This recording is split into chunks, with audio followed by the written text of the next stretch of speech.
श्रीपादराजं शरणं प्रपद्ये। दिगंबरा दिगंबरा श्रीपाद वल्लभ दिगंबरा। श्रीपाद श्रीवल्लभ स्वामी आणि महर्षी विद्यारण्यांची कथा।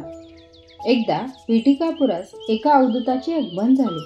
ते उन्नत अवस्थेत असलेले सिद्ध पुरुष होते। पीठिकापूरवासियांनी त्यांना अदृश्य झालेल्या कुकुटेश्वरातील स्वयंभू श्री दत्तात्रयांच्या मूर्तीबद्दल विचारले।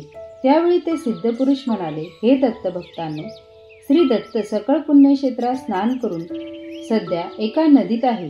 भक्तांनी ती मूर्ती शोधण्यास आपले सर्व कौशल्य पणास लावून ती मूर्ती शोधून काढली।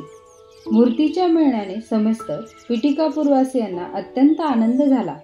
एका शुभ मुहूर्तावर त्या मूर्तीची पुनर्प्रतिष्ठापना सर्व मंगल अशा सुमती महाराणी आणि ब्रह्मतेज असलेल्या श्री अप्पलराज शर्मा या सच्चिल दाम्पत्याच्या करकमलाद्वारे झाली। यावेळी एक मोठा उत्सव करण्यात आला। त्याचे अर्धवीर श्री बापनाचार्य होते। मंदिरात श्री दत्तमूर्तीची पुनर्प्रतिष्ठापना झालेल्या दिवशी श्री बापनाचार्याने त्या सिद्ध पुरुषास आपल्या घरी भिक्षेस येण्याची विनंती केली। या ठिकाणी त्या सिद्धास बालक श्रीपादांचे दर्शन झाले। या गोंडस बालकास पाहताच त्या सिद्धाच्या मनात पुत्रवात्सल्य उत्पन्न झाले। त्यावेळी श्रीपाद मातुल श्री व्यंकटप्पा यांच्या खांद्यावर बसून त्यांच्या शिकेशी खेळत होते। त्यांनी त्या सिद्धाकडे पाहून स्मित हास्य केले। ते पाहून त्या सिद्धाची समाधीच लागली।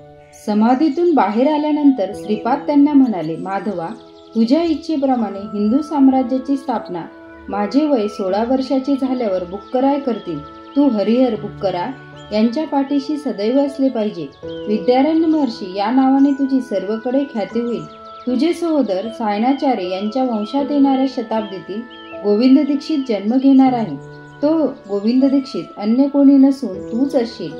राजश्री होऊन तंजावर संस्थानात महामंत्र्याचा पदभार सांभाळून कृतकृत्य होशील। श्रीपाद प्रभूंच्या मुखातून हे वक्तव्य ऐकल्यावर त्या सिद्धाच्या नेत्रातून आनंदाच्या अश्रुधारा वाहू लागल्या।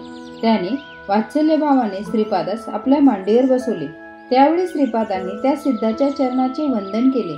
त्या सिद्धाने आश्चर्य व्यक्त करताच श्रीपाद म्हणाले, तू विद्यारण्य या नावाने शृंगेरी पीठाधिपती होशील। तुझ्या परंपरेत तिसरा शिष्य कृष्ण सरस्वती या नावाने तूच असशील। तुझ्या मनात माझ्याविषयी पुत्रभाव उत्पन्न झाल्या कारणाने माझ्या पुढील नृसिंह सरस्वती अवतारात काशी क्षेत्रे कृष्ण सरस्वती या नावाने सिद्धावस्था प्राप्त करून तू मला संन्यास दीक्षा देशील। तू संन्यास धर्माचा उद्धार करशील। यास काशी विश्वेश्वर व माता अन्नपूर्णा यांची साक्ष असेल। श्रीपादांच्या या भविष्यात घडणाऱ्या घटनाविषयीचे वक्तव्य ऐकून त्या सिद्धास कृतकृत्य झाल्यासारखे वाटले। श्रीपादराजं शरणं प्रपद्ये।